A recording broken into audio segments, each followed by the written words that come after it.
Hi hello ನಮಸ್ಕಾರ brigade ನ್ಯೂಸ್ಗೆ ಸ್ವಾಗತ. ನಾನು ಪೂಜಾ ಗುರಪ್ಪ. ಇವತ್ತು ನಮ್ಮ ಜೊತೆ ಒಂದು ಸ್ಪೆಷಲ್ ಗೆಸ್ಟ್ ಇದ್ದಾರೆ, ನಾವು ನಮ್ಮವರು. ಹಾಗೆ ಇವತ್ತು ನಾವು ನಮ್ಮವರು ಶೋನ ಅಲ್ಲಿ ಪಾರ್ಟಿಸಿಪೇಟ್ ಮಾಡಿದಂತಹ ಪ್ರಿಯಾ ಕೆಸ್ರೆ ಹಾಗೂ ನಮ್ಮ ಜೊತೆ ಶಿವರಾಮ್ ಸರ್ ಇದ್ದಾರೆ. ಸರ್, ಕಾರ್ಯಕ್ರಮಕ್ಕೆ ಇಬ್ಬರಿಗೂ ಸ್ವಾಗತ. ನೀವು ನೋಡಿದ್ರೆ ತುಂಬ ಖುಷಿ ಆಗುತ್ತೆ, ಯಾಕಂದರೆ ನೋಡೋಕ್ಕೆ ಸಂತೂರ್ ಮಮ್ಮಿ ಥರ ಕಾಣಿಸ್ತೀರಲ್ವಾ? ಯಾಕಂದರೆ ನಾವು ಅವಾಗ ಸೀರಿಯಲ್ನಿಂದ ನಿಮ್ಮನ್ನು ನೋಡ್ತಾ ಬಂದವರು. ಸೊ ಒಂದು ಸ್ವಲ್ಪನೂ ಚೇಂಜಸ್ ಆಗಿಲ್ಲ. ನಿಮ್ಮ ಫಸ್ಟ್ ಬ್ಯೂಟಿ ಟಿಪ್ಸ್ ಏನಂತ ಹೇಳಬೇಕು? ನೀವು ಯಾಕೆ ಹೀಗೇ ಇದ್ದೀರಾ, ಏನು ಮೇಂಟೈನ್ ಮಾಡ್ತೀರಾ, ಹೇಗೆ ಅಂತ? ಫಸ್ಟು ಯಾವಾಗಲೂ ನಗ್ನಗ್ತಾ ಇರೋದು, ಏನು ಟೆನ್ಷನ್ ಮಾಡ್ಕೊಳ್ಳದೆ ನಿದ್ದೆ ಮಾಡೋದು, ಹೊಟ್ಟೆ ತುಂಬ ಊಟ ಮಾಡೋದು, ಇದೇ ನನ್ನ ಟಿಪ್ಸು. ಅಂದರೆ ಎಲ್ಲ ಟೆನ್ಷನ್ ಗಂಡಂದ್ರೆ ಕೊಡೋದು. ಸೊ ಅಂದರೆ ಆಲ್ಮೋಸ್ಟ್ ಇದಿಷ್ಟೇ ಅಲ್ವಾ ನಮ್ಮ ಮನುಷ್ಯನಿಗೆ ಒಂದು ಲಕ್ಸುರಿ ಲೈಫ್ ಅಂತ ಹೇಳೋದು. ಇವಾಗ ನಾವು ಏನೇ ಇನ್ಟೇಕ್ ಮಾಡಲಿ ಅಥವಾ ಚೆನ್ನಾಗಿ ಔಟೇಕಿಂದ ತೊಗೊಳ್ಳಿ, ಬಟ್ ನಿದ್ದೆ, ಊಟ ಅಥವಾ ನಮಗೆ ಸ್ಟ್ರೆಸ್ ಇಲ್ದಿರೋ ಲೈಫ್ ಇದ್ರೆ ಮಾತ್ರ ಪ್ರತಿಯೊಬ್ಬ ಮನುಷ್ಯನು. ಸರ್ ಹೇಳ್ತಾ ಇದ್ದಾರೆ ಎಲ್ಲ ನನ್ನ ಮೇಲೆ ಆಗ್ತಾ ಇದ್ದಾರೆ, ಅದಕ್ಕೆ ಅವ್ರಿಗೆ ಏನಿಲ್ಲ, ಆರಾಮಾಗಿದ್ದಾರೆ ಅಂತ. ಆಗಲೇ ಹೇಳಿದ್ರಲ್ಲ ನೀವು ಸಂತೂರ್ ಮಮ್ಮಿ ಅಂದರೆ, ಸಂತೂರ್ ಡ್ಯಾಡಿ ಅಂತ ಹೇಳಿಲ್ಲ, ಹಾಗಾಗಿ ನಿಜ ಇದು. ಅಥವಾ ಇವತ್ತು ನೀವೇನು ನನಗೆ ನಗು ಅಥವಾ ಈ ಸಂತೂರ್ ಮಮ್ಮಿ ಅಂತ ಕಾಂಪ್ಲಿಮೆಂಟ್ ಕೊಡ್ತೀರಾ, ಇವತ್ತು ನಾನು ಹಿಂದೆ ಇಷ್ಟೇ ನಗ್ಬೋದು, ನನ್ನ ಬ್ಯಾಕ್ ಸಪೋರ್ಟ್ ನಾನು ಹಿಂದಿರೋರು ಇವರೇನೆ. Okay, super sir. ಮೇಡಮ್ ಇಷ್ಟು ಖುಷಿಯಲ್ಲಿ ಹ್ಯಾಪಿಯಾಗಿ ಹೇಳ್ತಾ ಇದ್ದರೆ ನೀವು ಅಷ್ಟು ಚೆನ್ನಾಗಿ ಅವ್ರನ್ನ ನೋಡ್ಕೊಳ್ತೀರಾ ಅಂತ ಅರ್ಥ. ಸೊ ಮೊದಲಿಗಾಗಿ ನಾವು ನಮ್ಮವ್ರ ಶೋ ಅಲ್ಲಿ ನಿಮ್ಮನ್ನು ನೋಡ್ತಾನೆ ಇರ್ತೀವಿ. ತುಂಬ ಚೆನ್ನಾಗಿ ಬರ್ತಾ ಇದೆ ನಿಮ್ಮ ಕಾರ್ಯಕ್ರಮ ಹಾಗೂ ನೀವು ಪಾರ್ಟಿಸಿಪೇಟ್ ಮಾಡ್ತಾ ಇರೋದು. ಹೇಗೆ ಅಪರ್ಚುನಿಟಿ ಸಿಕ್ತು ಅನ್ನೋದು? ನಾನು ಸೀರಿಯಲ್ ಆರ್ಟಿಸ್ಟ್ ಆಗಿರೋದ್ರಿಂದ ಇಂಥ ಅವಕಾಶಗಳು ನನಗೇನು ಕಷ್ಟ ಆಗಲ್ಲ. ಈ ಹಿಂದೆನೂ ನನಗೆ ರಿಯಾಲಿಟಿ ಶೋಗೆ ತುಂಬ ಅಪ್ರೋಚ್ ಮಾಡಿದರು, ಬಟ್ ಆ ಪೀರಿಯಡಲ್ಲಿ ನಾನು ಡಬ್ಬಿಂಗ್ ಮಾಡ್ತಿದ್ದೆ ಆ್ಯಂಡ್ ಸೀರಿಯಲಲ್ಲಿ ಬ್ಯಾಕ್ ಟು ಬ್ಯಾಕ್ ಬ್ಯುಸಿ ಇದ್ದೆ. ನನಗೆ ಆ ಥರದ ಅವಕಾಶಗಳನ್ನ ನನಗೆ ಆ ಪೀರಿಯಡಲ್ಲಿ ಯೂಸ್ ಮಾಡ್ಕೋಬೇಕು ಅಂತಲೂ ಅನಿಸಿಲ್ಲ. ಓಕೆ, ರಿಯಾಲಿಟಿ ಶೋನ ಆ್ಯಂಡ್ ಹೆಕ್ಟೇಕ್ ಇರುತ್ತೆ, ಬೇಡ ಇವಾಗ ಇದೇ ಸಾಕಾಗಿ ಹೋಗಿದೆ ಅಂತ ಅನಿಸ್ತಾ ಇತ್ತು. ಆ್ಯಂಡ್ ಇವರು ಕೂಡ ತುಂಬಾ ಬ್ಯುಸಿ ಇದ್ದರು. ನಮ್ಮನ್ನು ಈ ಹಿಂದೆ ಸೂಪರ್ ಜೋಡಿ ಆಗಿರ್ಬೋದು ಅಥವಾ ಜೋಡಿ ನಂಬರ್ 1 ಏನು ಸುವರ್ಣದಲ್ಲಿ ಫಸ್ಟ್ ಸ್ಟಾರ್ಟ್ ಆಯಿತು. ಆ ಟೈಮಲ್ಲಿ ಕೇಳಿದಾಗ ಅದೇ ಬಿಕಾಸ್ ಆಫ್ ಇವ್ರ ಹೆಕ್ಟಿಕ್ ಸ್ಕೆಡ್ಯೂಲ್ ಇದ್ದಿದ್ದರಿಂದ ನನಗೆ ಒಪ್ಕೊಳ್ಳೋಕ್ಕಾಗಿರಲಿಲ್ಲ. ಈ ಮಗು ಆದಮೇಲೆ ನಾನು ಒಂದಿಷ್ಟು ವರ್ಷ ಬ್ರೇಕ್ ಅಂತ ತೊಗೊಂಡಾಗ ಇದು ನನಗೆ ಅಪ್ರೋಚ್ ಮಾಡಿದಾಗ ಓಕೆ ಸೂಪರ್, ಒಂದು ಫ್ಯಾಮಿಲಿನ ಕರ್ಕೊಂಡು ಹೋಗ್ತಿದ್ದೀನಲ್ಲ, ಸೊ ಇವ್ರ ಜೊತೆಗೆ ನಾನು ಅಲ್ಲಿ ಹೋಗಿ ಟೈಮ್ ಸ್ಪೆಂಡ್ ಮಾಡೋದು ಅಥವಾ ಇವ್ರು ಹೇಗೆ ನನ್ನ ಜೊತೆಗೆ ಅಲ್ಲಿ ಪಾರ್ಟಿಸಿಪೇಟ್ ಮಾಡ್ತಾರೆ ಅನ್ನೋದು ಕ್ಯೂರಿಯಾಸಿಟಿ ಇತ್ತು. ಸೊ ಅದೊಂಥರ ನೀವು ಎಕ್ಸ್ಪೀರಿಯನ್ಸ್. ಸರ್, ನೀವು ಮೂಲತಃ ಎಲ್ಲಿಯವರು? ನಿಮ್ಮ ಬಗ್ಗೆ ಸ್ವಲ್ಪ ಪರಿಚಯ ಮಾಡಿಕೊಡಿ. ನಾನು ಮೂಲತಃ ಶಿವಮೊಗ್ಗ ಜಿಲ್ಲೆ ಶಿಕಾರಿಪುರದವನು. ನಾನು ಓದಿದ್ದೆಲ್ಲ ಶಿವಮೊಗ್ಗ ಮತ್ತು ಶಿಕಾರಿಪುರದಲ್ಲಿ ಓದಿತ್ತು. ಮತ್ತು ಲಾ ಮಾಡಿದ್ದು ಬ್ಯಾಂಗ್ಳೂರು KLE ಲಾ ಕಾಲೇಜಲ್ಲಿ ಪ್ರಾಕ್ಟೀಸ್ ಆದ್ದರಿಂದ ಬೆಂಗಳೂರಲ್ಲೇ ಸ್ಟಾರ್ಟ್ ಮಾಡಿದ್ದೀನಿ. ನಿಮ್ಮಿಬ್ರದ್ದು ಲವ್ ಮ್ಯಾರೇಜಾ? ಡಿಫ್ರೆಂಟ್ ಮ್ಯಾರೇಜ್ ಅನ್ಬೋದು. ಒಂಥರ ಅರೇಂಜ್ ಮ್ಯಾರೇಜು ಅಲ್ಲ, ಒಂಥರ ಲವ್ ಮ್ಯಾರೇಜು ಅಲ್ಲ, ಎಲ್ಲ ಮಿಕ್ಸಪ್ ನಮ್ಮದು. ನಿಮಗೆ ಅರೇಂಜ್ ಮ್ಯಾರೇಜು ಅಲ್ಲ, ಲವ್ ಮ್ಯಾರೇಜು ಅಲ್ಲ, ಅದು ಬಿಟ್ಟರೆ ಇನ್ನು ಯಾವ್ದು ಇರುತ್ತೆ ಅನ್ನೋದು? ಅದೇ ಹೇಳಿದ್ದು, ಇದೊಂಥರ ಡಿಫ್ರೆಂಟ್ ಆಗಿರೋ ಹೇಳಿದ್ರಲ್ಲ, ಒಂಥರ ಡಿಫ್ರೆಂಟ್ ಮ್ಯಾರೇಜ್ ಅಂತ. ಒಂದು ರೀತಿಯಲ್ಲಿ ಯಾರೇ ನೀನು ಚೆಲುವೆ ಥರದಲ್ಲೇ ಸ್ವಲ್ಪ ಸಿಂಕ್ ಆಗುತ್ತೆ. ಸಿಂಕ್ ಆಗುತ್ತೆ ಹೆಂಗೆ? ಹಂಗಾದ್ರೆ ಒಂದು ಸ್ವಲ್ಪ ಲಿಟಲ್ ಬಿಟ್ ಸ್ಟೋರಿ ಹೇಳಿ ನನಗೆ. ಇವಳು ಸಾಗರ LB ಕಾಲೇಜಲ್ಲಿ ಸೆಕೆಂಡ್ ಇಯರ್ BA ಇದ್ಲು. ನಾನು ಶಿವಮೊಗ್ಗ ಸಹ್ಯಾದ್ರಿ ಕಾಲೇಜಲ್ಲಿ ಫಸ್ಟ್ ಇಯರ್ BA ಇದ್ದೆ. ಆ್ಯಕ್ಚುಲಿ ಹಂಗಂತ ಹೇಳ್ಬಿಟ್ಟು ಇವಳು ನನ್ನ ಜೂನಿಯರ್ ಅಲ್ಲ. ಬೇಸಿಕಲಿ ನಾನು ಪ್ರೈಮರಿ ಸ್ಕೂಲಲ್ಲಿ 3 ವರ್ಷ ಡುಮ್ಕಿ ಹೊಡೆದಿದ್ದರಿಂದ ನಾನು ಇನ್ನು ಫಸ್ಟ್ ಇಯರ್ BA, ಇವಳು ಸೆಕೆಂಡ್ ಇಯರ್ BA ಅಂತ ಅಷ್ಟೇ ವ್ಯತ್ಯಾಸದಿತ್ತು. ಆ ಟೈಮಲ್ಲಿ ನಾನು ಇವಳು ತುಂಬ ಆರ್ಟಿಕಲ್ ಬರಿತಾ ಇದ್ದೀವಿ ಪೇಪರಲ್ಲಿ. ಅದರಲ್ಲಿ ಆದಂಥ ಸಂದರ್ಭದಲ್ಲಿ ಇವಳು ಒಪಿನಿಯನ್ ಆಗಿ ಜಸ್ಟ್ ಒಂದು ಲೆಟ್ರ್ ಬರೆದಿದ್ಲು. ಇದು 50 ಪೈಸಾ ಕಾರ್ಡ್ ಬರುತ್ತಲ್ಲ, ಪೋಸ್ಟಲ್ ಕಾರ್ಡ್ ಬರೆದಾಗ ಅದಕ್ಕೆ ನಾನು ರಿಪ್ಲೈ ಅಂತ ಹೇಳಿ ನಾನು ರಿಟರ್ನ್ ಕೊಡಿದೆ. ಅಂದರೆ ಥ್ಯಾಂಕ್ ಯು, ನಿಮ್ಮ ಪತ್ರ ಸಿಕ್ತು ನನಗೆ, ಹಾಗೆ ಹೀಗೆ ಅಂತ ಕಳಿಸಿದೆ. ಅಲ್ಲಿಂದ ನಮ್ಮ ಅವಳ ಮಾತುಕತೆ ನಡೀತಾ ಇತ್ತು. ಎಷ್ಟು ವರ್ಷ ಪತ್ರ ಬರೀತಾ ಇದ್ರಿ? ಸುಮಾರು 2.5 ವರ್ಷ ನಾವು ಮುಖನೇ ಮೊಬೈಲ್ ಇದ್ರೂ ಸಹ ಮೊಬೈಲ್ ಯೂಸ್ ಮಾಡ್ತಿರಲಿಲ್ಲ. ಮೊಬೈಲ್ ನಂಬರ್ ನನ್ನ ಹತ್ರನೂ ಇತ್ತು, ನಂದು ಅವಳ ಹತ್ರನೂ ಇತ್ತು. ಅಂದರೆ ಆಗೆಲ್ಲ ಕೀಪ್ಯಾಡ್ ಮೊಬೈಲ್ ಬರ್ತಿತ್ತು, ಕರೆನ್ಸಿ ಲಿಮಿಟಲ್ಲಿ ಇರ್ತಿತ್ತು, ಹಿಂಗೆಲ್ಲ ಇಷ್ಟೊತ್ತು ಮಾತಾಡೋ ಹಂಗಿರಲಿಲ್ಲ. ಒಂದು ಮೆಸೇಜ್ಗೆ ₹1 ಕಟ್ ಆಗ್ತಿತ್ತು. ಅದು ದಿನಕ್ಕೆ 10 ಮೆಸೇಜು, ಅದು ಡಿಪೆಂಡ್ಸ್ ಆನ್ ನಾವು ಯಾವ ಪ್ಯಾಕೇಜ್ ಹಾಕ್ತೀವಿ ಅನ್ನೋದ್ರ ಮೇಲೆ. ಆವಾಗ ಸ್ಟೂಡೆಂಟ್ ಲೈಫ್ ಆಗಿದ್ದರಿಂದ ನಾವು ಅಷ್ಟೊಂದೆಲ್ಲ ಎಕ್ಸ್ಪೆನ್ಸಿವ್ ಆಗಿ ಮಾತಾಡೋ ಅಷ್ಟು ನಮ್ಮ ಹತ್ರ ಕರೆನ್ಸಿ ಆಗಲಿ ಆ ಥರದ್ದೇನೂ ಇರ್ತಿರ್ಲಿಲ್ಲ. ಸುಮ್ಮನೆ ಒಂದು ಮೆಸೇಜ್ ಹಾಕ್ಬೋದಿತ್ತು, ವಿಶ್ ಮಾಡ್ಬೋದಿತ್ತು ಅಷ್ಟೇ. ಸೊ ಪತ್ರದ ಮೂಲಕನೇ ಸಿಕ್ಕಾಪಟ್ಟೆ ಮಾತುಕತೆಗಳು ನಡೀತಿತ್ತು. ಬಟ್ ಅದೊಂದು ಒಳ್ಳೆ ಫ್ರೆಂಡ್ಶಿಪ್ ಆಗಿತ್ತು ಆ ಪೀರಿಯಡಲ್ಲಿ. ನನ್ನ ವೆಲ್ ವಿಶರ್ ಅಥವಾ ನನ್ನ ಏನು ಬೂಸ್ಟ್ ಮಾಡ್ತಿದ್ರು ಆ ಟೈಮಲ್ಲಿ, ಅದು ಇವರೇ ಆಗಿದ್ರು. ಓಕೆ, ಈಗ 2 ವರ್ಷ ಫೇಸ್ ಟು ಫೇಸ್ ಮಾತಾಡಿರಲಿಲ್ಲ. ಯಾವಾಗ ಮದುವೆಗೆ ಅಪ್ರೋಚ್ ಬಂತು? ಯಾವಾಗ? ಅದಕ್ಕಿಂತ ಎಷ್ಟಾಗಿ ಫಸ್ಟ್ ಟೈಮ್ ನಾವು ಮೀಟ್ ಮಾಡಿ ಚೆನ್ನಾಗಿತ್ತು.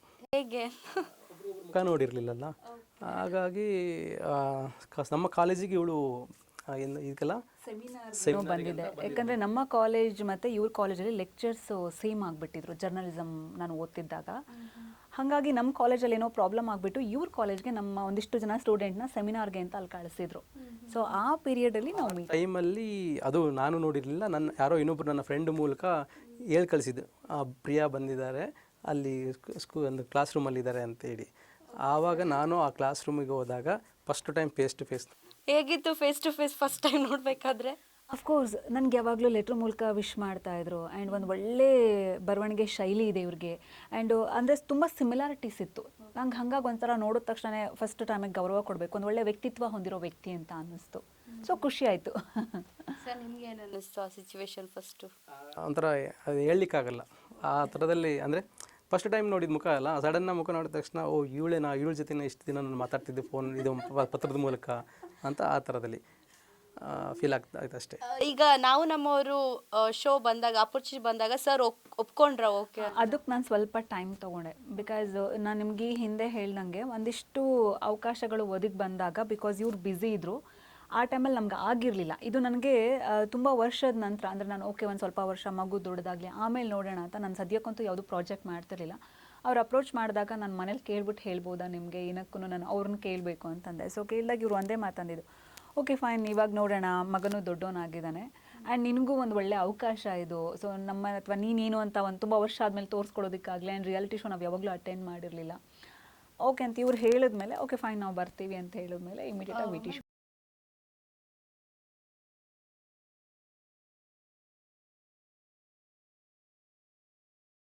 ಬರ್ತಿತ್ತು. ನಾನೊಂದು 2018 ತನಕನೂ ನನ್ನ ಕೆರಿಯರ್ ಶುರುವಾಗಿದೆ 2010ಅಲ್ಲಿ. ಅಲ್ಲಿಂದ 2018 ತನಕನೂ ನಾನು ಆಲ್ಮೋಸ್ಟ್ ಬ್ಯುಸಿ ಇದೆ. 2018ಇಂದ ನನಗೆ ಸ್ವಲ್ಪ ಹೆಲ್ತ್ ಇಶ್ಯೂಸ್ ಆಗೋಕ್ಕೆ ಶುರುವಾಯಿತು. ಅದಾದ ನಂತರ ಕನ್ಸೀವ್ ಆದೆ. ನನಗೆ ಆ ಪೀರಿಯಡೆಲ್ಲ ಅಲ್ಲೇ ಹೊರಟೋಯ್ತು. ಆ್ಯಂಡ್ 2020ಯಲ್ಲಿ ಮಗು ಆಯಿತು ಆ್ಯಂಡ್ ಕೋವಿಡ್ ಬಂತು. ಆ್ಯಂಡ್ ಮಗುನ ಸಾಕೋದು, ಲಾಲನೆ ಪಾಲನೆ ಪೋಷಣೆ ಮದರ್ಹುಡ್ನ ಮಿಸ್ ಮಾಡ್ಕೊಳಕ್ಕಾಗಲ್ವಲ್ಲ. ಸೊ ಆ್ಯಂಡ್ ನಮಗೇನಾಗೋಯ್ತು, ನಾವಿಬ್ಬರೇ ನೋಡ್ಕೊಳ್ಳೋದ್ರಿಂದ ನನಗೆ ಅಥವಾ ಇವ್ರ ಮೇಲೆ ಎಲ್ಲ ಭಾರ ಹಾಕಿ ನನ್ನ ಮಗುನ ಬಿಟ್ಟು ಹೋಗಬೇಕು ಅಂತ ನನಗೆ ಅನ್ನಿಸ್ಲಿಲ್ಲ. ಬಟ್ ಇವ್ರು ಹೇಳ್ತಾರೆ ಇಲ್ಲ ಹೋಗು, ನೀನು ಬಂದಿರೋ ಅವಕಾಶನ ಮಿಸ್ ಮಾಡ್ಕೋಬೇಡ ಅಂತೆಲ್ಲ ಹೇಳ್ತಿದ್ರು. ಬಟ್ ಈಗ ಓಕೆ ಫೈನ್ ಮಾಡ್ಬೋದು ಅಂತ ಅನ್ನಿಸ್ತಿದೆ. ನನಗೆ ಆ ಪೀರಿಯಡಲ್ಲಿ ಅನಿಸಿರಲಿಲ್ಲ. ಈಗ ಬಂದರೆ ಡೆಫಿನೆಟ್ಲಿ ಐ ವಿಲ್ ಡೂ. ನೀವು ಸಾಕಷ್ಟು ಸೀರಿಯಲ್ ಮಾಡ್ತಾ ಇದ್ರಿ, ಆ ಟೈಮಲ್ಲಿ ತುಂಬ ಫೇಮಸ್ ಇದ್ದಿದ್ದು. ನಿಮ್ಮನ್ನು ನೋಡಿದ ತಕ್ಷಣ ಎಲ್ಲ ರೆಕಗ್ನೈಸ್ ಮಾಡೋದು, ಒಂದು ವಿಲನ್ ಕ್ಯಾರೆಕ್ಟರ್ ರೆಕಗ್ನೈಸ್ ಮಾಡ್ತಾರೆ. ಸೊ ಈಗ ಯಾವುದಾದ್ರೂ ಅಂತ ಹೇಳಿದರೆ, ಈಗ ನಾವು ನಮ್ಮವರು ಸೀರಿಯಲ್ ಶೋ ಮಾಡ್ತಾ ಇದ್ದೀರಾ, ಯಾವ ಥರ ಸೀರಿಯಲ್ ಯಾವುದಾದ್ರೂ ಆಪರ್ಚುನಿಟೀಸ್ಗಳು ಬಂದಿದೆಯಾ ನಿಮಗೆ ಅನ್ನೋದು?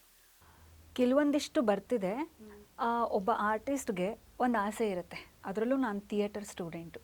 ಸೊ ನನಗೆ ಹೀಗೆ ಇರಬೇಕು ನನ್ನ ಪಾತ್ರ, ಹೀಗೆ ನಾನು ಮಾಡಬೇಕು ಅನ್ನೋದೊಂದು ಕನಸಿರುತ್ತೆ. ಸೊ ಅದು ಬರೋ ತನಕ ಒಂಚೂರು ವೆಯ್ಟ್ ಮಾಡ್ತೀನಿ. ಬಿಕಾಸ್ ನಾನು ಇಷ್ಟರೊಳಗೆ ಮಾಡಿದ ನನ್ನ ಪಾತ್ರಗಳೆಲ್ಲ ಹೆಂಗಿತ್ತು ಅಂದರೆ, ಈ ನವರಸನ ಮೈಗೂಡಿಸ್ಕೊಂಡು ಮಾಡೋದು ಅಂತ ಹೇಳ್ತಾರಲ್ಲ, ನಾನು ಪ್ರತಿಯೊಂದು ಪಾತ್ರಕ್ಕೂ ಅದು ಅನ್ವೇಷಣೆ ಆಗ್ತಿತ್ತು.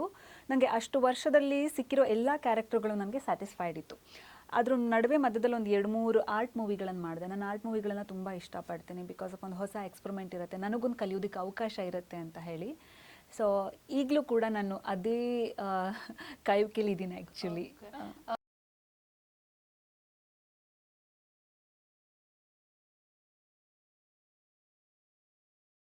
ಇಲ್ಲ, ನನಗೆ ಆ್ಯಕ್ಟಿಂಗ್ ಮಾಡಬೇಕು ಅಂತ ತುಂಬ ಸಣ್ಣ ವಯಸ್ಸಿಂದ ಆಸೆ ಇತ್ತು. ಅಂದರೆ ನಾನು ಆ್ಯಕ್ಟಿಂಗ್ ಅಂದ ತಕ್ಷಣ ಎಲ್ಲರೂ ಅನ್ಕೋತಾರೆ ಇಲ್ಲ ನಾನು ಸೀರಿಯಲ್ಲೇ ಮಾಡಬೇಕು, ಸಿನಿಮಾನೇ ಮಾಡಬೇಕು ಅಂತ. ಆ ಥರ ನನಗಿರಲಿಲ್ಲ. ನಾನು ಸಣ್ಣ ವಯಸ್ಸಿಂದನೂ ಬೇಸಿಕಲಿ ಒಂದಿಷ್ಟು ನಾಟಕಗಳನ್ನು ಮಾಡ್ಕೊಂಡು ಬಂದವಳು.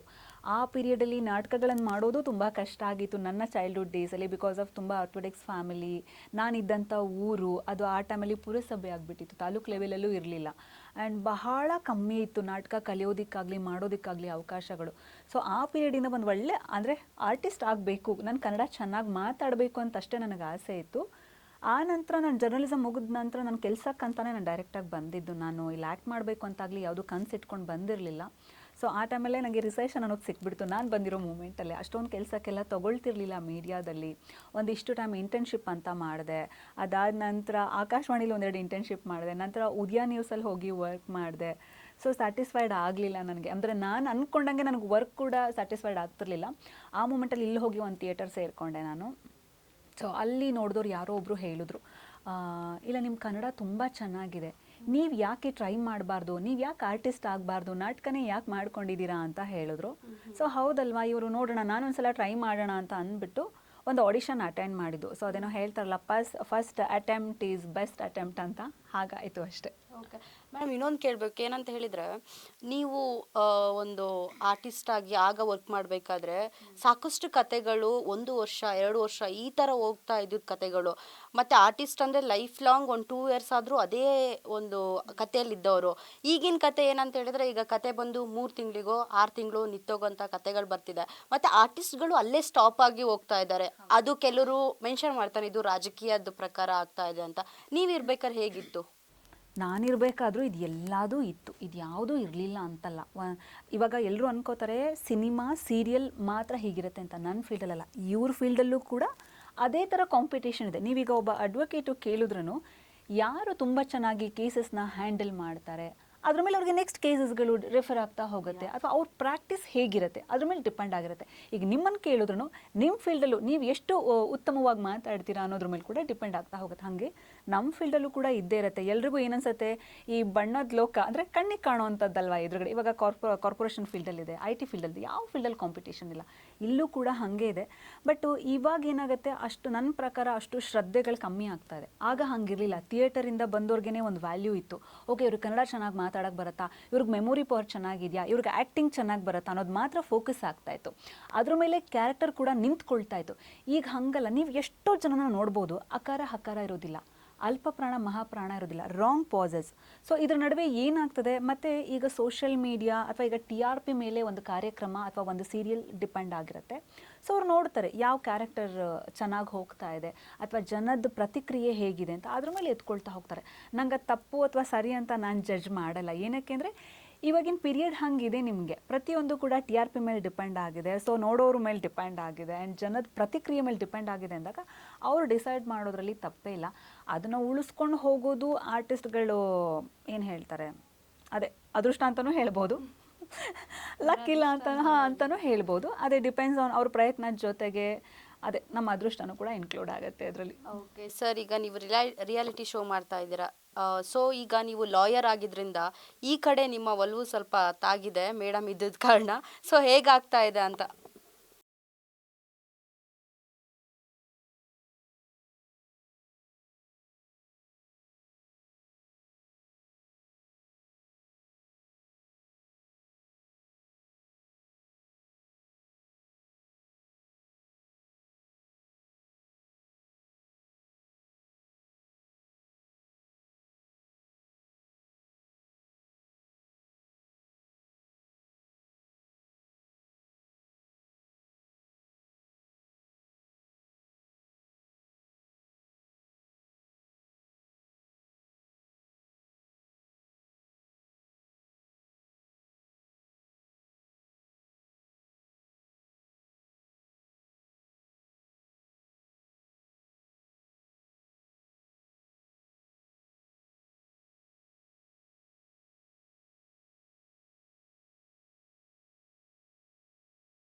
ಆ್ಯಕ್ಚುಲಿ ಅವ್ರು ಇವಾಗ ಬಂದಿರೋದೇ ನನಗೋಸ್ಕರ, ಕರೆಕ್ಟಾಗಿ ಹೇಳಬೇಕು ಅಂತ ಹೇಳಿದ್ರೆ, ಬಿಕಾಸ್ ಆಫ್ ಅವ್ರದ್ದು ಟೈಟ್ ಸ್ಕೆಡ್ಯೂಲ್ ಇರುತ್ತೆ ಆ್ಯಂಡ್ ಅವರು ಕ್ರಿಮಿನಲ್ ಕೇಸಸ್ಸೇ ಪ್ರಾಕ್ಟೀಸ್ ಆಗಿರೋದ್ರಿಂದ ಅವ್ರಿಗೆ ಸಾಕಷ್ಟು ಹೆಡೇಕ್ ಇರುತ್ತೆ.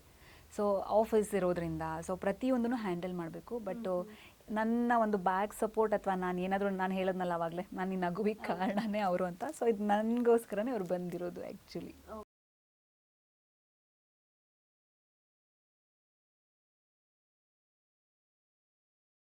ಅದು ಆ್ಯಕ್ಚುಲಿ ಒಂದು ತುಂಬ ಒಳ್ಳೆಯ ಸೀರಿಯಲ್ ಅಂತ ಹೇಳ್ಬೋದು. ಆ ಪೀರಿಯಡಲ್ಲಿ ETV ಕನ್ನಡ ಇತ್ತು ಅದು.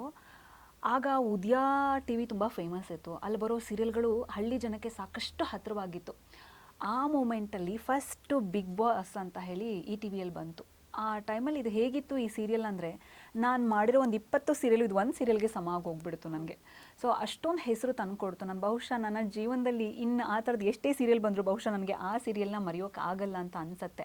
ಅಲ್ಲಿ ಸಿಕ್ಕಿರೋ ಪ್ರತಿಕ್ರಿಯೆ ಆಗಿರ್ಬೋದು, ಸ್ಪಂದನೆ ಆಗಿರ್ಬೋದು, ನನಗೆ ಪ್ರತಿಯೊಂದನ್ನು ಈಗಲೂ ಕಣ್ಣು ಕಟ್ಟದಂಗೆ ಇದೆ. ತುಂಬ ಚೆನ್ನಾಗಿತ್ತು. ನನ್ನ ಪಾತ್ರ ಕೂಡ ಅಷ್ಟೇ, ಎಷ್ಟು ನೀಟಾಗಂದರೆ ಒಂದು ವೇಲ್ ಹೋಗ್ತಾ ಇತ್ತು. ಓಕೆ ಫೈನ್, ಹೀಗೆ ಇರುತ್ತೆ ನೆಗೆಟಿವ್ ಅಂತ ಹೇಳಿಬಿಟ್ಟು ಒಂಥರ ಬ್ಯೂಟಿಫುಲ್ ಎಕ್ಸ್ಪೀರಿಯನ್ಸ್ ಅದು. ಆ ಟೈಮಲ್ಲಿ ಮದುವೆ ಫಿಕ್ಸ್ ಆಗಿದ್ದು ನಮ್ಮದು ಅಶ್ವಿನಿ ನಕ್ಷತ್ರ ಸೀರಿಯಲ್ ಪೀಕಲ್ಲಿದ್ದಾಗ. ಆ ಟೈಮಲ್ಲಿ ಏನಂತಂದರೆ ಇವಳು ಕ್ಯಾರೆಕ್ಟರ್ ನೋಡಿಬಿಟ್ಟು ನಮ್ಮನೆಲ್ಲ ಹೇಳೋರು, ಅಯ್ಯೋ ಅಂಥ ಆ ಥರ ಇದ್ದಾಳೆ, ಅವಳು ಹೆಂಗೆ ಮದುವೆಯಾಗಿ ಜೀವನ ಸಾಗಿಸ್ತೀಯಪ್ಪ ನೀನು, ನೋಡು ಯೋಚನೆ ಮಾಡೋ ಲೆವೆಲಿಗೆ ಹೋಗ್ಬಿಟ್ಟಿದ್ರು. ಯಾಕಂದರೆ ಆ ಥರ, ಬಟ್ ಆ್ಯಕ್ಚುಲಿ ಕಂಪ್ಲೀಟ್ಲಿ ಚೇಂಜ್ ಅವಳು. ಸೀರಿಯಲಲ್ಲಿ ಅವಳು ಏನು ಆ್ಯಕ್ಟ್ ಮಾಡ್ತಾಳಲ್ಲ ಇದಕ್ಕೂ ತುಂಬ ತದ್ವಿರುದ್ಧ ಅಂತ ಹೇಳ್ಬೋದು. ಮನೇಲಿ ನೋಡಿದವರೆಲ್ಲ ಹೇಳ್ತಾರೆ, ಅಲ್ಲಿ ನೋಡಿದ್ರೆ ಆ ಥರ ಇರ್ತಾಳೆ, ಇಲ್ಲಿ ನೋಡಿದ್ರೆ ಮನೇಲಿ ಇಷ್ಟು ಡೀಸೆಂಟಾಗಿರ್ತಾಳೆ ಅವಳು, ಅವ್ರನ್ನ ನೀನೇನಾ ಅಂತ ಕೇಳ್ತಾರೆ. ಅಷ್ಟರ ಮಟ್ಟಿಗೆ ಚೇಂಜ್ ಕಂಪ್ಲೀಟ್ಲಿ. ಪೀರಿಯಡಲ್ಲಿ ತುಂಬ ಬೈಸ್ಕೊಂಡ್ಬಿಟ್ಟಿದ್ದೀನಿ. ಆ್ಯಕ್ಚುಲಿ ಅದು ಹೆಂಗಿತ್ತು, ಜನರಿಗೆ ಅದು ಎಷ್ಟು ಹತ್ತಿರ ಆಗಿತ್ತು ಅಂದರೆ ಅವರೆಲ್ಲ ಅಷ್ಟು ಮುಳುಗೋಗ್ಬಿಡ್ತಿದ್ರು ಅದರಲ್ಲಿ.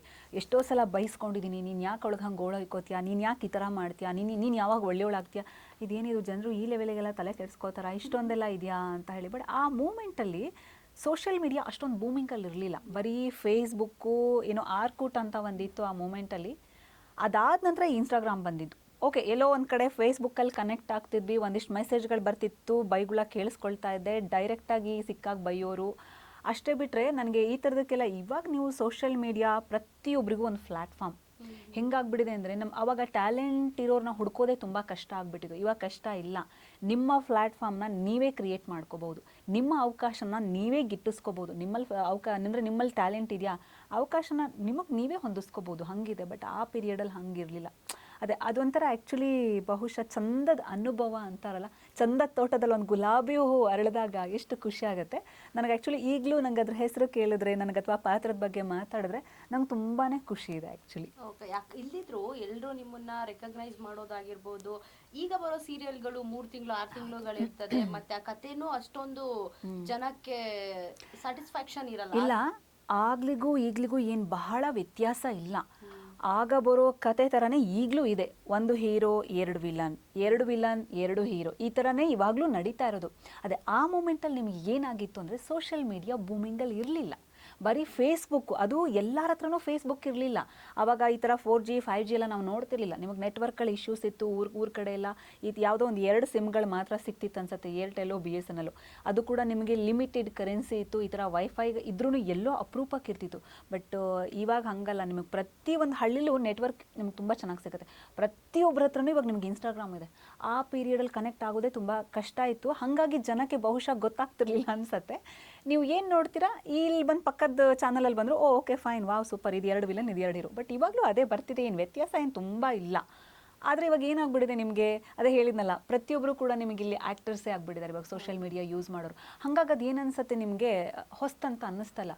ಆಮೇಲೆ ಏನಕ್ಕೆ ನಿಮಗೆ ಈಗ ಬಂದವರು ಇನ್ನೊಂದು ಸೀರಿಯಲಲ್ಲಿ ಉಳ್ಕೊಳ್ತಿಲ್ಲ ಅಂದರೆ, ಬಿಕಾಸ್ ಆಫ್ ತುಂಬ ಜನ ಆರ್ಟಿಸ್ಟ್ ಆಗ್ತಾ ಇದ್ದಾರೆ ನಿಮಗೆ. ಇವಾಗ ಈ ಸೀರಿಯಲ್ ಬಂದಾಗ ಇನ್ನು ನೆಕ್ಸ್ಟ್ ಸೀರಿಯಲ್ ನಿಮಗೆ ಹೊಸಬ್ರೇ ಕಾಣಿಸ್ಕೋತಾರೆ. ಸೊ ನಿಮ್ಗೆ ಅಷ್ಟೊಂದು ಟ್ಯಾಲೆಂಟ್ ಇರೋವಂಥವ್ರು ಇವಾಗ ನಿಮ್ಗೆ ಸಿಗ್ತಾ ಇದ್ದಾರೆ. ಅದೇ ಹೇಳಿದ್ನಲ್ಲ, ಇವಾಗ ಆ ಪೀರಿಯಡಲ್ಲಿ ಅಷ್ಟು ಇದ್ರೂ ಕಷ್ಟ ಆಗಿರ್ತಿತ್ತು. ಈಗ ಹಂಗೆ ಕಷ್ಟ ಇಲ್ಲ. ಇವಾಗ ನಿಮಗೆ ಅವಕಾಶ ಬೇಕು ಅನ್ನೋದನ್ನು ಕೂಡ ಸೋಷಿಯಲ್ ಮೀಡಿಯಾದಲ್ಲಿ ಪೋಸ್ಟ್ ಮಾಡಿಬಿಡ್ತಾರೆ. ಇವಾಗ ಹಿಂಗೆ ಆಡಿಷನ್ಸ್ ಇದೆ, ಹೋಗಿ ಅಟೆಂಡ್ ಮಾಡಿಬಿಡಿ ಅಂತ ಹೇಳ್ಬಿಟ್ಟು. ಸೊ ಹಾಗಾಗಿ ಇವಾಗ ಅವಕಾಶಗಳು ತುಂಬ ಇರೋದ್ರಿಂದ, ತುಂಬ ಜನ ಆಗಿರೋದ್ರಿಂದ ಬಹುಶಃ ಅವರಿಗೆ ಜಾಸ್ತಿ ಸೀರಿಯಲ್ಗಳನ್ನು ಮಾಡೋಕೆ ಆಗ್ತಿಲ್ಲ ಅಂತ ನನಗೆ ಅನಿಸುತ್ತೆ. ಓಕೆ ಮ್ಯಾಮ್, ನೀವು ಸೀರಿಯಲ್ ಮಾಡೋ ಟೈಮಲ್ಲಿ ನೀವು ಹೋಗಿ ಆಡಿಷನ್ ಕೊಡಬೇಕಿತ್ತ? ಹೇಗೆ ನೀವು ಆಡಿಷನ್ಗೆಲ್ಲ ಹೋಗಿ ಸೆಲೆಕ್ಟ್ ಆಗಿದ್ದು ಅಂತ? ನಮ್ಮ ಪೀರಿಯಡಲ್ಲಂತೂ ಈಗ ಇನ್ನೂ ಆಡಿಷನ್ಸ್ ಹಂಗೆ ನೋಡಿದ್ರೆ ತುಂಬ ಕಷ್ಟ ಇದೆ. ನಮ್ಮ ಮೂಮೆಂಟಲ್ಲಿ ಹೇಗಿತ್ತು ಅಂತ ಹೇಳಿದ್ರೆ, ಫಸ್ಟ್ ಹೋಗಿ ಈ ಥರ ವಾಟ್ಸಪ್ಪಲ್ಲೆಲ್ಲ ಕಳಿಸೋದು ಇರಲಿಲ್ಲ. ಸೊ ಹೋಗಬೇಕಿತ್ತು ಡೈರೆಕ್ಟಾಗಿ ಸೆಟ್ಟಲ್ಲಿ, ಮ್ಯಾನೇಜರಿಗೆ ಕಾಲ್ ಮಾಡ್ಕೋಬೇಕಿತ್ತು, ಅಲ್ಲಿ ಸೀರಿಯಲ್ ನಡೀತಿದೆಯಾ ಅಂತ ಕೇಳ್ಕೋಬೇಕಾಗಿತ್ತು, ನಮ್ಮ ಫೋಟೋನ ತೊಗೊಂಡೋಗಿ ಅವ್ರಿಗೆ ಕೊಡಬೇಕಾಗಿತ್ತು. ಆ ನಂತರ ಒಂದಿನ ಆಡಿಷನ್ ಸಿಗೋದು, ಯಾವುದಾದ್ರು ಕ್ಯಾರೆಕ್ಟರ್ ರಿಕ್ವೈರ್ಮೆಂಟ್ ಇದೆ ಅಂದರೆ ನಮಗೆ ಫೋನ್ ಮಾಡಿ ಹೇಳ್ತಾಯಿದ್ರು, ಹೀಗೆ ರಿಕ್ವೈರ್ಮೆಂಟ್ ಇದೆ, ಇಂಥ ಕ್ಯಾರೆಕ್ಟರ್ ಬರ್ತಾ ಇದೆ, ನಾಳೆ ಬಂದು ಒಂದು ಆಡಿಷನ್ ಅಟೆಂಡ್ ಮಾಡಿ. ಈಗ ಆ ಸೇಮ್ ಆಡಿಷನ್ಗೂ ನಿಮ್ಗೆ ಲುಕ್ ಟೆಸ್ಟ್ಗೂ ಏನು ವ್ಯತ್ಯಾಸ ಇಲ್ಲ. ಈಗ ಅದನ್ನು ಸ್ಟೈಲಾಗಿ ಲುಕ್ ಟೆಸ್ಟ್ ಅಂತ ಹೇಳ್ತಾರಷ್ಟೇ. ಹೇಳ್ತಿದ್ರು ಆ ಥರ ಸೆಟ್ಗೆ ಹೋಗಿ ಒಂದು ಆಡಿಷನ್ ಅಟೆಂಡ್ ಆಗಿ ಅವ್ರಿಗೆ ಓಕೆ ಅನ್ಸಿದ್ರೆ, ಅವಾಗ ಚಾನಲ್ ಈ ಥರ ಇಂಟರ್ಫಿಯರ್ ಆಗ್ತಿರ್ಲಿಲ್ಲ. ಡೈರೆಕ್ಟರೇ ನೋಡ್ತಾಯಿದ್ರು, ಪ್ರೊಡ್ಯೂಸರ್ ನೋಡ್ತಾಯಿದ್ರು. ಅದೇ ನಮ್ಗೆ ಕನ್ನಡ ಸ್ಪಷ್ಟವಾಗಿ ಮಾತಾಡೋಕೆ ಬರುತ್ತಾ, ಅಕರ ಹಕರ ಚೆನ್ನಾಗಿದೆಯಾ, ನಾನ್ ಸ್ಟಾಪಾಗಿ ಮಾತಾಡ್ತೀವ, ಮೆಮೊರಿ ಪವರ್ ಚೆನ್ನಾಗಿದೆಯಾ, ಇಷ್ಟನ್ನು ಮಾತ್ರ ಅವ್ರು ಕನ್ಸಿಡರ್ ಮಾಡ್ತಾಯಿದ್ರು. ಆ್ಯಂಡ್ ಓಕೆ, ಒಂದು ಫ್ರೇಮಲ್ಲಿ ಆ ಕ್ಯಾರೆಕ್ಟರ್ಗೆ ಏನು ಬೇಕು, ಆ ಪರ್ಸ್ನಾಲಿಟಿ ಒಂದು ಮುದ್ದ ಕಾಣಿಸ್ತಿದೆಯಾ ನೋಡ್ತಾಯಿದ್ರು ಅಷ್ಟೇ. ಇವಾಗ ಹಂಗೆ ಆ ಥರದ್ದೆಲ್ಲ ಕನ್ಸಿಡರ್ ಆಗೋದೇ ಇಲ್ಲ. ಇವಾಗ ಒಂದು ಫ್ರೇಮ್ ವೈಸ್ ಅಷ್ಟೇ ಇವಾಗ ಅವ್ರು ಥಿಂಕ್ ಮಾಡ್ತಾರೆ. ನೀವು ತುಂಬ ಸೀರಿಯಲ್ನ ನೋಡಿ ಇವಾಗ ಮತ್ತು ನಿಮಗೆ ಶಾರ್ಟ್ಗಳು ಗೊತ್ತಾಗ್ಬಿಡುತ್ತೆ, ತುಂಬ ಕಟ್ ಶಾರ್ಟ್ಗಳು ಇರುತ್ತೆ ಇವಾಗ ಆಲ್ಮೋಸ್ಟ್. ಅವಾಗೆಲ್ಲ ಆ ಥರ ಲಾಂಗ್ ಇರ್ತಿರ್ಲಿಲ್ಲ. ಸೊ ಇವಾಗ ತಗೊಳ್ಳೋರ್ಗೂ ತುಂಬ ಈಸಿ. ಮತ್ತು ಏನಂದರೆ ಇವಾಗಿನ ಮಕ್ಕಳು ಎಷ್ಟು ಟ್ಯಾಲೆಂಟೆಡ್ ಅಂದರೆ, ಪ್ರತಿಯೊಬ್ಬರೂ ಗೊತ್ತಿಲ್ಲ. ಅವಾಗ ಸ್ವಲ್ಪ ತುಂಬ ಕಷ್ಟಪಟ್ಬಿಟ್ಟು ಪ್ರತಿಯೊಂದು ಬ್ಯಾಟ್ ಹೊಡ್ಕೊಂಡು ಹೋಗ್ತಿದ್ದೆ. ಈಗ ಏನಿಲ್ಲ, ನಿಮಗೆ 1-2 ತಿಂಗಳು ಮಾಡ್ತಾರೆ, ಅವರು ಕಲ್ತ್ಕೊಂಡ್ಬಿಟ್ಟಿರ್ತಾರೆ, ಚೆನ್ನಾಗಿ ತುಂಬ ಅಪ್ಡೇಟ್ ಆಗಿರ್ತಾರೆ. ತುಂಬ 1-2 ತಿಂಗಳು ಸ್ವಲ್ಪ ನಮಗೆ ಅವ್ರು ಚೆನ್ನಾಗಿ ಕಾಣಿಸಲ್ಲ, ಅವ್ರು ತಪ್ಪು ಮಾತಾಡ್ತಿದ್ದಾರೆ, ಚೆನ್ನಾಗಿ ಕಾಣಿಸ್ತಿಲ್ಲ ಅಂತ ಅನ್ಸುತ್ತೆ. ಬಟ್ ಅದಾಗ ನೀವು 6 ಮಂತ್ ನೋಡಿದಾಗ ವಾವ್ ಸಖತ್ತಾಗಿ ಮಾಡ್ತಿದ್ದಾರೆ, ಎಷ್ಟು ಇಂಪ್ರೂವ್ ಆಗಿದ್ದಾರಲ್ಲ ಅಂತ ಅನ್ಸುತ್ತೆ. ಹಂಗಾಗ್ಬಿಟ್ಟಿದೆ ಇವಾಗ ಕಾಲ. ಓಕೆ ಸರ್, ಮೇಡಮ್ ಆಗಲೇ ಹೇಳ್ತಿದ್ದಂಗೆ ಸರ್ ಲಾ ಆ ಕಡೆ ಫೀಲ್ಡಲ್ಲಿ ಇರೋರು ಆ್ಯಕ್ಚುಲಿ ನನಗೋಸ್ಕರ ಬಂದಿರೋದು ಅಂತ. ಸೊ ಇಲ್ಲಿಗೆ ನೀವು ಬಂದಮೇಲೆ ಅಂತ ಹೇಳಿದರೆ ಈ ಶೋಗೆ ಬಂದಮೇಲೆ ಯಾವ ಥರ ಫೀಲ್ ಆಗ್ತಾ ಇದೆ ನಿಮಗೆ? ಅಂದರೆ ಈ ಕಾರ್ಯಕ್ರಮಕ್ಕೆ ಬಂದಾದಮೇಲೆ ಒಂಥರ ಪಬ್ಲಿಸಿಟಿ ಅಂತ ಅನ್ಬೋದು.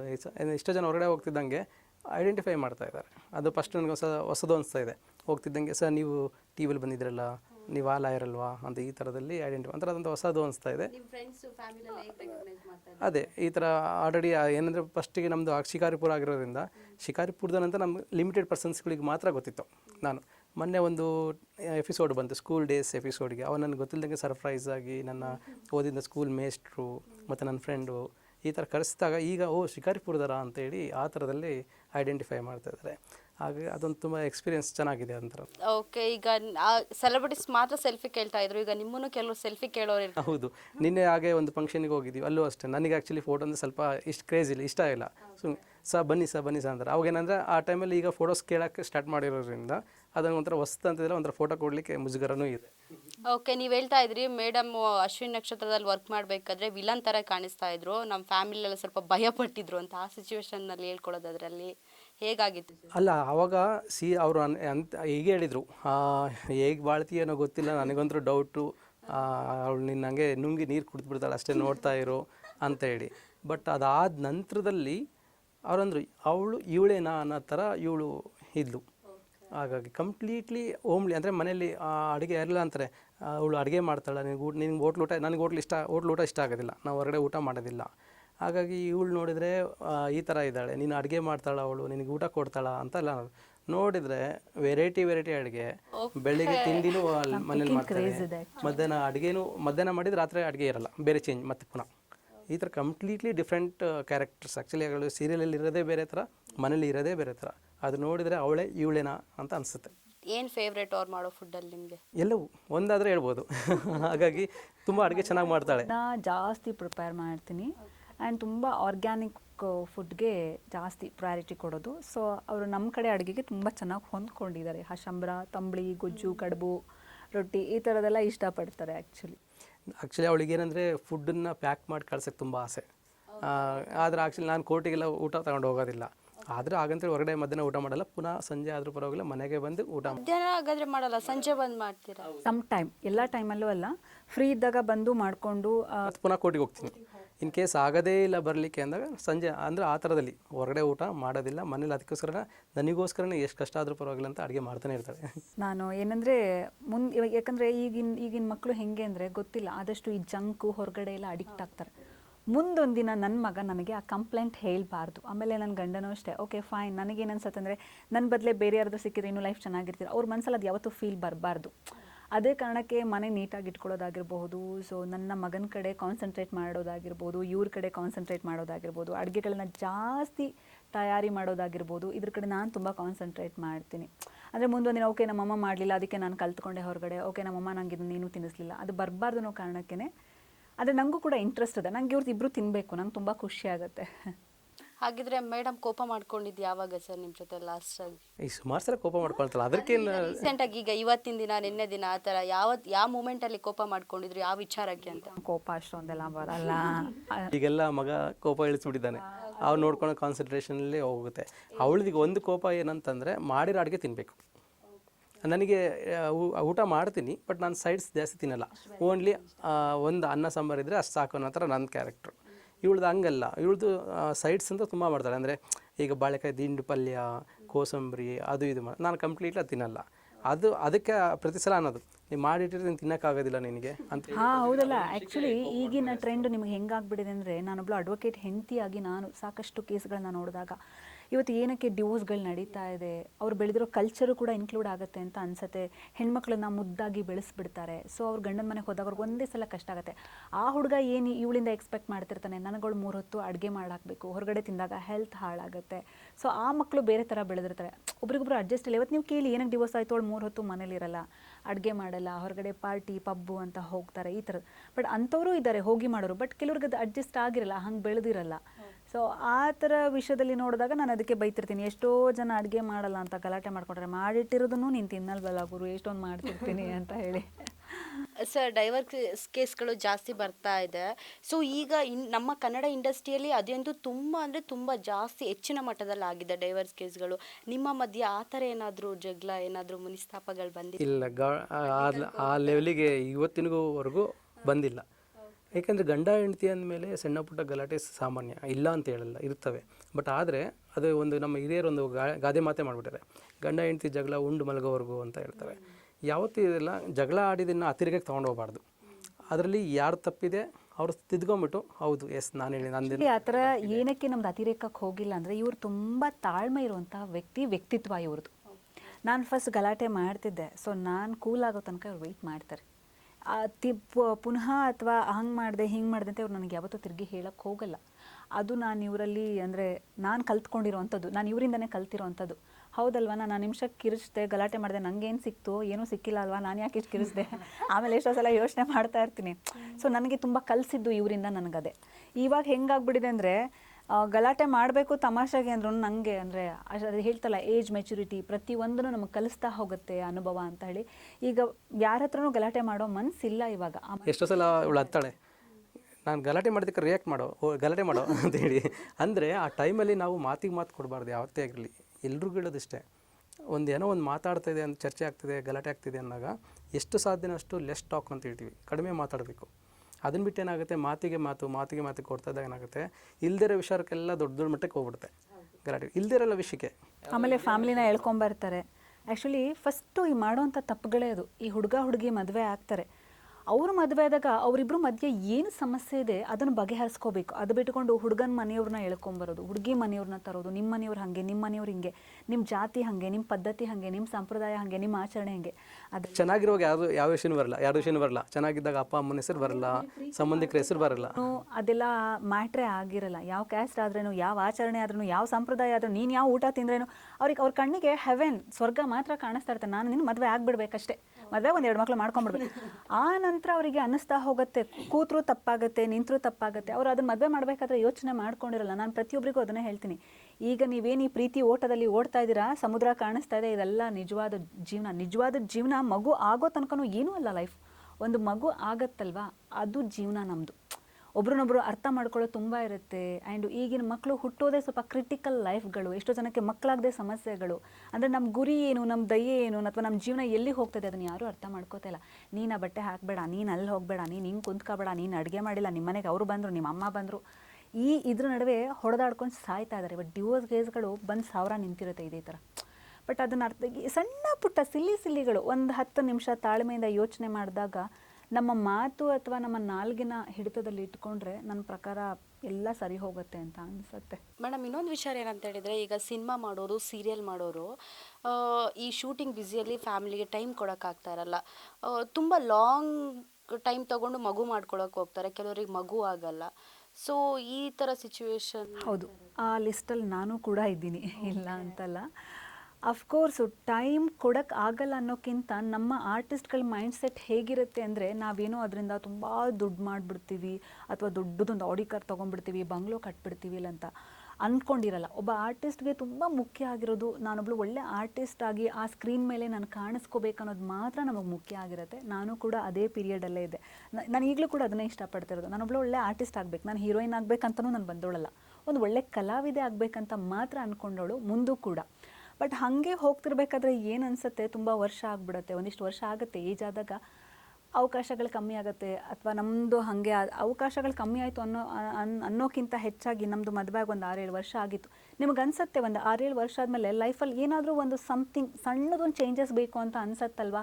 ಓಕೆ, ನಮ್ಮ ಜೀವನ ನೋಡಿರ್ತೀವಿ, ಪ್ರೀತಿ ನೋಡಿರ್ತೀವಿ, ಒಬ್ರಿಗೊಬ್ರು ಹೊಂದಾಣಿಕೆ ನೋಡಿರ್ತೀವಿ, ಪ್ರತಿಯೊಂದನ್ನು ನೋಡಿದಾಗ ನಮ್ಮ ಲೈಫಲ್ಲಿ ಇನ್ನೂ ಒಂದು ಏನೋ ಕೊರತೆ ಆಗಿದೆ ಅಂತ ಅನ್ನಿಸ್ತಿರುತ್ತೆ. ಆ ಮೂಮೆಂಟಲ್ಲಿ ಮಕ್ಕಳು ಮಾಡ್ಕೊಳ್ಳೋಕೆ ಹೊರಡ್ತೀವಿ. ಸೊ ಅಷ್ಟೊತ್ತಿಗೆ ಏಜ್ ಆಗಿಬಿಟ್ಟಿರುತ್ತೆ, ಹೆಲ್ತ್ ಇಶ್ಯೂಸ್ಗಳಾಗ್ಬಿಟ್ಟಿರುತ್ತೆ, ಆ ನಡುವೆ ಸಿಕ್ಕಾಕೊಂಡ್ಬಿಡ್ತೀವಿ ನಾವು. ಅದಕ್ಕೆ ನಾನು ಪ್ರತಿಯೊಬ್ಬರಿಗೂ ಏನು ಹೇಳ್ತೀನಿ, ಪ್ರತಿಯೊಂದು ಸಂಬಂಧಗಳು ಅಥವಾ ಪ್ರತಿಯೊಂದು ಅವಕಾಶಗಳು ಜೀವನದಲ್ಲಿ ಎಲ್ಲದು ಯಾವಾಗ ಬೇಕಾದರೂ ಬರುತ್ತೆ. ಬಟ್ ಮಗು ಅನ್ನೋದು ಮಾತ್ರ ಸಂತೆಯಲ್ಲಿ ಸಿಗೋ ಗೊಂಬೆ ಅಲ್ಲ. ಸೊ ಮದುವೆ ಆದಾಗ 1 ವರ್ಷ ನಿಮಗೆ ಅಂತ ಒಂದು ಪ್ರೈವೇಸಿ ಟೈಮ್ ಕೊಟ್ಕೊಳ್ಳಿ, ಒಬ್ರನ್ನೊಬ್ರು ಅರ್ಥ ಮಾಡ್ಕೊಳ್ಳಿ. 1.5-2 ವರ್ಷದ ನಂತರ ಖಂಡಿತವಾಗ್ಲೂ ಒಂದು ಮಗನ ಅಂದರೆ ಬೇಕು ಅಂತ ಅನ್ಸಿದ್ರೆ, ಅದು ಕೂಡ ಈಗ ಅವ್ರವ್ರು ಇಷ್ಟ ಆಗಿದೆ, ನೀವು ಮಾಡ್ಕೊಳ್ಳಿ ಅಂತ ಹೇಳೋಕ್ಕೆ ಪ್ರತಿಯೊಬ್ಬರಿಗೂ ಯಾರಿಗೂ ರೈಟ್ಸ್ ಇಲ್ಲ ಇವಾಗ. ಅದು ಅವ್ರವ್ರ ಇಷ್ಟ ಕಷ್ಟ ಆಗಿರುತ್ತೆ. ಬಟ್ ಬೇಕು ಅಂತ ಅನ್ನಿಸ್ದಾಗ ಮದುವೆ ಆದ ತಕ್ಷಣ 1.5 ವರ್ಷ ಅಥವಾ 2 ವರ್ಷ ಕೆಲವೊಂದು ಮಗು ಮಾಡಿಕೊಂಡ್ರೆ ಅವರ ಹೆಲ್ತಿನ ಜೊತೆ ಮಗುನೂ ಕೂಡ ತುಂಬ ಚೆನ್ನಾಗಿ ಬೆಳೆಯುತ್ತೆ ಅಂತ ಅನ್ಸುತ್ತೆ. ಅವ್ರ ಏಜ್ ಕೂಡ ಅದಕ್ಕೆ ಪ್ರತಿಕ್ರಿಯಿಸುತ್ತೆ. ಬಿಕಾಸ್ ನಿಮಗೆ ತುಂಬ ಏಜ್ ಆದಮೇಲೆ ಮಗು ಚಿಕ್ಕದಿರುತ್ತೆ, ನಿಮ್ಮ ದೇಹ ಅದಕ್ಕೆ ಸ್ಪಂದಿಸಲ್ಲ, ಪ್ರತಿಕ್ರಿಯೆ ಮಾಡೋಕ್ಕಾಗಲ್ಲ. ಆ ಮಗು ತುಂಬ ಹೈಪರ್ ಇರುತ್ತೆ, ಅದೆಲ್ಲೋ ಓಡ್ದಿರೋದು ಯಾವಾಗ ಅನ್ಸುತ್ತೆ, ಅಯ್ಯೋ ಈ ಏಜಲ್ಲಿ ಈ ಮಗು ಹಿಂಗೆ ಬೇಕಿತ್ತ ಗುರು, ಅದಾದ ನೋಡ್ರೆ ಅಷ್ಟು ದೂರ ಓಡ್ತಿರುತ್ತೆ, ನಮಗೆ ಓಡೋಕ್ಕೆ ಆಗಲ್ವಲ್ಲ ಅನ್ಸುತ್ತೆ. ಅದಕ್ಕೆ ಅದೆಲ್ಲ ಮಾಡ್ಕೊಳ್ಳೋಕ್ಕಿಂತ ತುಂಬ ಚಿಕ್ಕ ಏಜ್ ಇದ್ದಾಗ ಮಾಡ್ಕೊಂಡ್ಬಿಟ್ರೆ ಅದ್ರ ಜೊತೆಗೆ ಹೇಗೆ ಬೆಳ್ಕೊಂಡು ಹೋಗ್ತೀವಿ ಅಂತಲೇ ಗೊತ್ತಾಗಲ್ಲ. ಈ ಥರ ಎಷ್ಟೋ ಅವಕಾಶಗಳು ಬರ್ಬೋದು, ಅಥವಾ ನಾವೇನೇ ಮುಂದೆ ಒಳ್ಳೆ ಕೆಲಸಗಳು ಮಾಡ್ಬೋದು, ಏನು ಬೇಕಾದರೂ ಆಗ್ಬೋದು ಲೈಫಲ್ಲಿ. ಎಲ್ಲದೂ ಸಾಧ್ಯ ನನ್ನ ಪ್ರಕಾರ. ಮಗು ಒಂದನ್ನು ಬಿಟ್ಟು ಅಂದರೆ ಎಲ್ಲದೂ ಸಾಧ್ಯ, ಮಗುನೂ ಸಾಧ್ಯ ಇಲ್ಲ ಅಂತಲ್ಲ, ಬಟ್ ಏಜ್ ಅದಕ್ಕೆ ನಮಗೆ ಪ್ರತಿಕ್ರಿಯಿಸ್ತಾ ಹೋಗಲ್ಲ ಅಷ್ಟೇ. ಅಲ್ಲ, ನೀವು ಎಷ್ಟು ವರ್ಷ ಗ್ಯಾಪ್ ತಗೊಂಡಿದ್ರಿ ಮೇಡಮ್? ಏನು ಕಾರಣ ಅಂತ? ಕಾರಣ ಇಷ್ಟೇ, ನಾನು ಬ್ಯುಸಿ ಇದ್ದೆ ಆ್ಯಂಡ್ ನಮ್ಮದು ಯಾರ್ದೂ ಸಪೋರ್ಟ್ ಇಲ್ಲ. ಲೈಕ್ ಅಂದರೆ ಇವತ್ತು ನನ್ನ ಗಂಡ ಇವತ್ತು ಏನು ಈ ಸ್ಟ್ಯಾಂಡಲ್ಲಿ ನಿಂತಿದ್ದಾರೆ, ಅವರು ಹೇಗೆ ಬೆಳೆದ್ರು ಚಿಕ್ಕವರಿದ್ದಾಗ ಅದು ನನಗೆ ಗೊತ್ತಿಲ್ಲ, ಅವ್ರು ತುಂಬ ಕಷ್ಟಪಟ್ಟಿದ್ದಾರೆ. ಬಟ್ ನನ್ನನ್ನು ನನ್ನ ಮಗನ ರಾಣಿ ಮಗನ ಥರ ಇಟ್ಟಿದ್ದಾರೆ ಮನೇಲಿ. ಆ್ಯಂಡ್ ನಾವು ತುಂಬ ಚೆನ್ನಾಗಿರೋದಕ್ಕೆ ಅದಕ್ಕೆ ಅವರೇ ಕಾರಣ. ಬಿಕಾಸ್ ಒಂದು ನಮ್ಮ ಲೈಫು ತುಂಬ ಹೊಸದಾಗಿತ್ತು, ಅವ್ರು ಆಗ್ತಾನೆ ಅವರ ಕೆರಿಯರ್ನ ಶುರು ಮಾಡಿದರು, ನಾನು ನನ್ನ ಕೆರಿಯರ್ನೂ ಶುರು ಮಾಡಿದ್ದೆ. ಆ್ಯಂಡ್ ತುಂಬ ಅವಕಾಶಗಳು ಕೈಯಲ್ಲಿತ್ತು. ಬ್ಯಾಕ್ ಟು ಬ್ಯಾಕ್ ನಾನು ಬ್ಯುಸಿ ಇದ್ದೆ, ಸೀರಿಯಲಲ್ಲಿ ಡಬ್ಬಿಂಗ್ ಮಾಡ್ತಾ ಇದ್ದೆ, ಆ್ಯಂಡ್ ಆ್ಯಡ್ ಪ್ರಮೋಷನ್ನು, ಆ್ಯಡ್ ಶೂಟು, ಪ್ರತಿಯೊಂದರಲ್ಲೂ ಬ್ಯುಸಿ ಇದ್ದಿದ್ದರಿಂದ ಒಂದು ಆರ್ಟಿಸ್ಟ್ಗೆ ಅದೇ ಹೇಳಿದ್ನಲ್ಲ, ತುಂಬ ಮುಖ್ಯ ಆಗೋದು ನಾನೊಬ್ಳು ಒಳ್ಳೆ ಆರ್ಟಿಸ್ಟ್ ಆಗಬೇಕು, ನಾನು ಇನ್ನೂ ಚೆನ್ನಾಗಿ ಮಾಡಬೇಕು, ಹಂಗೆ ಮಾಡಬೇಕು ಅನ್ನೋದು ಮಾತ್ರ ಇರುತ್ತೆ. ನಮಗೆ ಮಿಕ್ಕಿದ್ದೇನೂ ಕಾಣಿಸ್ತಾ ಇರಲ್ಲ ಕಣ್ಣಿಗೆ. ಸೊ ಅದೇ ತುಂಬ ವರ್ಷ ಆದ ನಂತರ ಎಲ್ಲ ನೋಡ್ತೀವಿ, ನೇಮ್ ನೋಡ್ತೀವಿ, ಫೇಮ್ ನೋಡ್ತೀವಿ, ಒಂದು ಸ್ವಲ್ಪ ವರ್ಷ ಆದಮೇಲೆ ದುಡ್ಡು ನಮ್ಮ ಕೈಯಲ್ಲಿ ಕೂಡುತ್ತೆ. ಜೀವನ ನೋಡಿದಾಗ ನಿಮಗೇನೋ ಒಂದು ಬೇಕು ಅನ್ಸೋದು ಶುರುವಾಗುತ್ತೆ. ಅದು ಮಗು ಕೊರತೆ ಆಗಿಬಿಟ್ಟಿರುತ್ತೆ. 4 ವರ್ಷ ಆದಮೇಲೆ ಇಲ್ಲ, ಒಂದು 5 ವರ್ಷ ಆಗಿತ್ತು ನಾವು ಮಾಡ್ಕೊಳ್ಳೋ ಅಷ್ಟೊತ್ತಿಗೆ, 5-6 ವರ್ಷ. ಆ್ಯಕ್ಚುಲಿ ಅಲ್ಲಿ ತನಕ ನಮ್ಗೆ ಯಾವತ್ತೂ ಅನ್ಸಿರ್ಲಿಲ್ಲ. ಸರ್ ಯಾವತ್ತೂ ಕೇಳಲಿರ್ಲಿಲ್ವಾ? ಹೇಳಿ. ಬಿಸಿ ಇದ್ದೀವಿ, ಇಬ್ಬರು ಸಹ ಬಿಸಿ ಇದ್ದೀವಿ. ಅಂತಾರೆ ಗೊತ್ತಾ, ಈಡು ಜೋಡು ಇದ್ರೆ ಸೇರಿದ್ರೆ ಹಿಂಗಂದ್ರೆ ಅಂದ್ರೆ ನಮ್ದು ಹಂಗಿರಲಿಲ್ಲ, ಏರಿಗಿಳಿತು ಕ್ವಾಣ ನೀರಿಗಿಳಿತು, ನಮ್ಮ ಲೈಫ್ ಹಂಗಿರಲಿಲ್ಲ. ನಮ್ಮಿಬ್ರದ್ದು ಎಷ್ಟು ವ್ಯಕ್ತಿತ್ವ ಹೊಂದಾಣಿಕೆ ಆಗುತ್ತೆ ಅಂತಂದರೆ, ನೀವು ನಂಬಲ್ಲ, ಎಜುಕೇಷನ್ ಬಂದಾಗ ನಮ್ಮಿಬ್ರದ್ದು ಒಂದೇ ಮೈಂಡ್ ಸೆಟ್. ಇಲ್ಲ ನೀನು ಮಗನ ಸ್ಕೂಲ್ಗೆ ಹಾಕು, ಇಲ್ಲ ನಮ್ಮಿಬ್ರದ್ದು ಹೆಂಗಿದೆ ಅಂದರೆ ಆಯಿತು ಫೈನ್, ಅಂದರೆ ನಮ್ಮಿಬ್ರದ್ದು ಒಂದೇ ಮೈಂಡ್ ಸೆಟ್. ನೀವು ನಂಬಲ್ಲ, ಕೆಲವೊಂದು ವಿಚಾರದಲ್ಲಿಲ್ಲ ನಮ್ಮಿಬ್ರಿಗೂ ದುಡ್ಡಿನ ವ್ಯಾಮೋಹ ಇಲ್ಲ, ನನಗೂ ಇಲ್ಲ. ಸೊ ಯಾವುದೋ ಒಂದೇ ಕಾರ, ಓಕೆ ಅದೇ ಕಾರ, ಯಾಕೆ ಓಡಾಡೋಕ್ಕೆ ಕಾರ್ ಇದೆಯಲ್ಲ, ಇರೋಕ್ಕೆ ಮನೆ ಇದೆಯಲ್ಲ, ಇದಕ್ಕಿಂತ ಏನೇನಿದೆ ಲೈಫು, ಓಕೆ ಹೀಗೆ ಬದುಕಬೇಕು, ಹಾಗೆ ಬದುಕಬೇಕು. ನಮ್ಮಿಬ್ಬರಲ್ಲೂ ಮಗು ವಿಚಾರದಲ್ಲೂ ಅಷ್ಟೇ ತಾರತಮ್ಯ ಇಲ್ಲ. ಈಗ ಕೆಲವರಲ್ಲಿ ಒಂದಿರುತ್ತೆ, ಇಲ್ಲ ನನ್ನ ಮಗನ ಆ ಸ್ಕೂಲ್ಗೆ ಹಾಕಬೇಕು, ಹಂಗೆ ನಮ್ಮಿಬ್ಬರದ್ದು ಸೇಮ್ ಒಪಿನಿಯನ್. ಎಜುಕೇಷನ್ ಅಂತ ಬಂದಾಗ ಏನೋ ಒಂದು ಮಗು ತುಂಬ ಬೆಳೆದು ದೊಡ್ಡ ಡಾಕ್ಟರ್ ಆಗದಿದ್ರೂ ಪರವಾಗಿಲ್ಲ, ಸಮಾಜದಲ್ಲಿ ಬೇರೆ ವ್ಯಕ್ತಿಗಳಿಗೆ ತೊಂದರೆ ಕೊಡದೆ ಬದುಕಬೇಕನ್ನೋದೇ ನಮ್ಮಿಬ್ರದ್ದು ವ್ಯಕ್ತಿತ್ವ. ಸೊ ಹಾಗಾಗಿ ನಮ್ಮಿಬ್ರದ್ದು ವ್ಯಕ್ತಿತ್ವ ಅಥವಾ ಗುಣಗಳು ಒಂದೇ ಆಗಿದ್ದರಿಂದ ನಮ್ಮಿಬ್ಬರಲ್ಲಿ ಆ ಥರದ್ದು ಯಾವುದೂ ಬರಲಿಲ್ಲ. ಇಬ್ಬರಿಗೂ ಎಟ್ ಎ ಸೇಮ್ ಟೈಮ್ ಅನಿಸಿರೋದು, ನಮ್ಮ ಜೀವನದಲ್ಲಿ ಏನೋ ಒಂದು ಬೇಕು ಅನಿಸ್ತದೆ, ಏನೋ ಹಂಗೆ ಅನ್ನಿಸ್ದಾಗಲೇ ನಾವಿಬ್ಬರು ಒಪ್ಪಿಗೆಯಿಂದನೂ ಮಗು ಮಾಡ್ಕೊಂಡು. ಓಕೆ ಸರ್, ನಿಮ್ಮ ಫ್ಯಾಮಿಲಿ ಮತ್ತು ಮೇಡಮ್ ಫ್ಯಾಮಿಲಿ ಯಾರು ಪ್ರೆಸರ್ ಮಾಡಲಿಲ್ವಾ? 5 ವರ್ಷ ಆಯಿತು, 4 ವರ್ಷ ಆಯಿತು, ಮಗು ಮಾಡ್ಕೊಳ್ಳಿ? ಇಲ್ಲ, ಈ ವಿಚಾರದಲ್ಲಿ ನನ್ನ ಅತ್ತೆ ತುಂಬ ಹೇಳ್ತಾ ಇದ್ರು, ಒಂದು ಮಗು ಮಾಡ್ಕೊಂಬಿಡಿ, ನೀವು ಆನಂತರ ಏನೋ ಮಾಡ್ಕೊಳ್ಳಿ ಅಂತ ಹೇಳಿ. ಬಟ್ ಆದರೆ ನಾವು ಸ್ವಲ್ಪ ಆಗ ಲೈಫ್ ಸ್ಟ್ರಗಲಲ್ಲಿ ಇದ್ದಿರೋದ್ರಿಂದ ಮತ್ತು ಒಂದು ಆಗ್ತಾ ನಾವು ಎಸ್ಟಾಬ್ಲಿಷ್ ಆಗ್ತಿದ್ದರಿಂದ ಅನಿವಾರ್ಯವಾಗಿತ್ತು. ಹಾಗಾಗಿ ಸ್ವಲ್ಪ ಟೈಮ್ ಗ್ಯಾಪ್ ತೊಗೊಂಡ್ವಿ. ಬಟ್ ಹಾಗೆ ಈಗಿನ ಜನ್ರೇಷನ್ ನಾವು ಹೇಳೋದಂದರೆ ಆ ಗ್ಯಾಪ್ ತಗೋಬೇಡಿ. ಯಾಕೆ ಅಂತಂದರೆ ಆ ಗ್ಯಾಪೇ ಮುಂದೆ ಸಫರ್ ಆಗಬೇಕಾಗುತ್ತೆ. ಅಷ್ಟು ಸುಲಭ ಇಲ್ಲ ಮಕ್ಕಳು ಮಾಡ್ಕೊಳೋದಾಗಲೇ. ಪ್ರಿಯಾ ಹೇಳಿದಂಗೆ ಏನಂತೆ ತುಂಬ ಸ್ಟ್ರಗಲ್. ಈಗ ನೋಡಿದ್ದೀರಾ ಎಷ್ಟೋ ಜನ ಮಕ್ಕಳಿಲ್ಲ ಅಂತ ಹೇಳ್ತಾರೆ. ಯಾಕೆಂದರೆ ಬಿಕಾಸ್ ಆಫ್ ಏನಂದರೆ ಆ ಗ್ಯಾಪ್. ಬೇರೆ ಎಲ್ಲ ಸಿಗುತ್ತೆ ನೋಡಿ, IVF ಸೆಂಟರ್ಗಳು ಒಂದು ಏರಿಯಾದಲ್ಲಿ 10 ಅಂತೂ ಇರುತ್ತೆ.